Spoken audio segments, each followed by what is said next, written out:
বুঝলি পাঁচু, আজ তো রাখি পূর্ণিমা রে, কিন্তু আমার তো বোনই নেই, যা তাই রাখি পরানোর ঝামেলাই নেই। যাক, সে একদিকে ভালোই হলো, রাখি পরানোর আর কোনো ঝামেলাই রইল না। রাখি পরালেই তো আবার বোনদের গিফট দিতে হয়, সেই খরচটা কিন্তু আমার বেঁচে গেল। তোর তো ভালোই হলো, কিন্তু আমার তো একটা নাক কাটা পেঁচি বোন আছে, ওকে কি করে সামলাবো সেটাই ভাবছি। পেঁচি বলেছে এবার ওকে একটা মেকআপ বক্স কিনে দিতে হবে, তার তো দাম অনেক রে ভাই। এত টাকা যে কোথায় পাবো সে চিন্তা করে করে চুলগুলো আমার উঠে গেল। তোর বাবা মায়ের কাছ থেকে টাকা চেয়ে নে, সিম্পল। না রে ভাই, বাবা টাকা দেবে না বলেছে। এবারে তুই তো জানিস সবই, তোকে সব খুলেই বলি। এবারে ইউনিট টেস্টে অঙ্কে 3 নাম্বার পেয়েছি না, তাই বাবা উদুম কেলিয়েছে ভাই।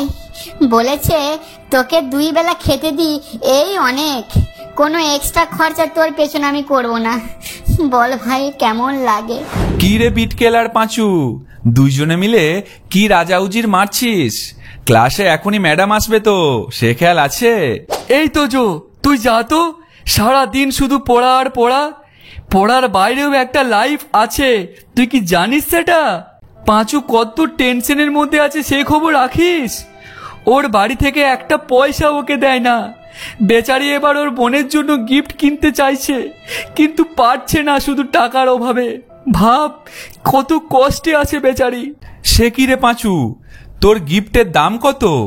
তা 200-300 টাকা তো হবেই রে, বোনের আবার মেকআপ বক্স চাই।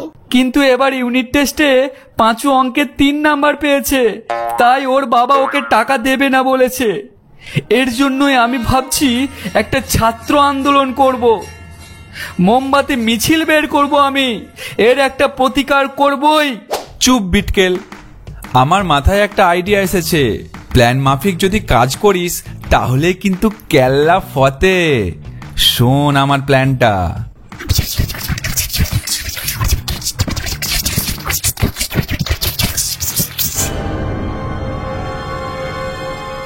এই চল চল ভাই, চল চল চল, ওই তো প্রিন্সিপাল ম্যাম।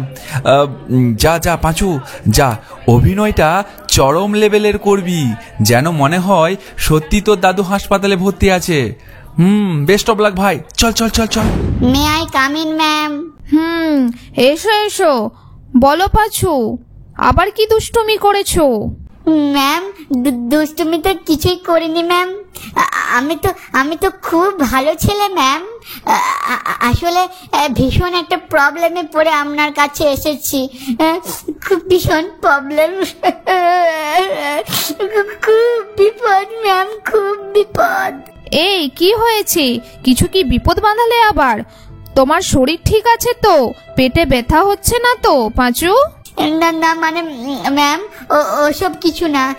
আসলে আমার দাদু, মানে নিজের দাদু, ওনার শরীর খুব খারাপ, আজ সকালেই পাশের হাসপাতালে ভর্তি হয়েছে।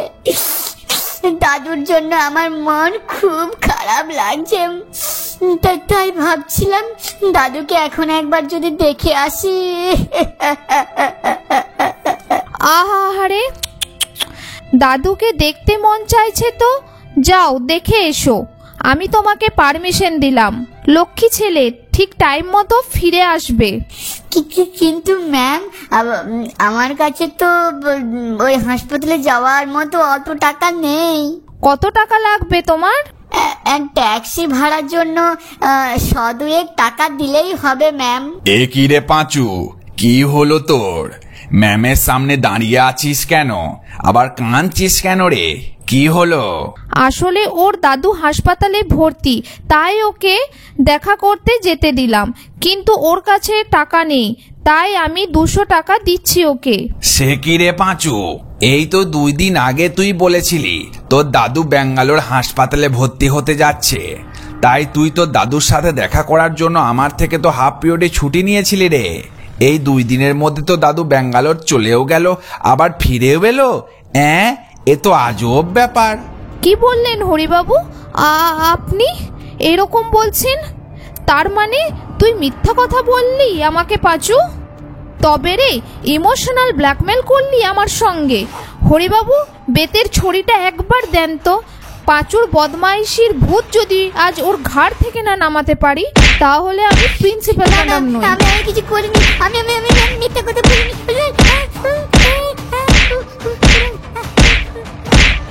আরে ভাই, চল পালা, কেটে পড় ভাই, কেটে পড়। চাচা, চাচা, আমার প্রাণ কোনো প্রাণ বাঁচা। বাঁচা।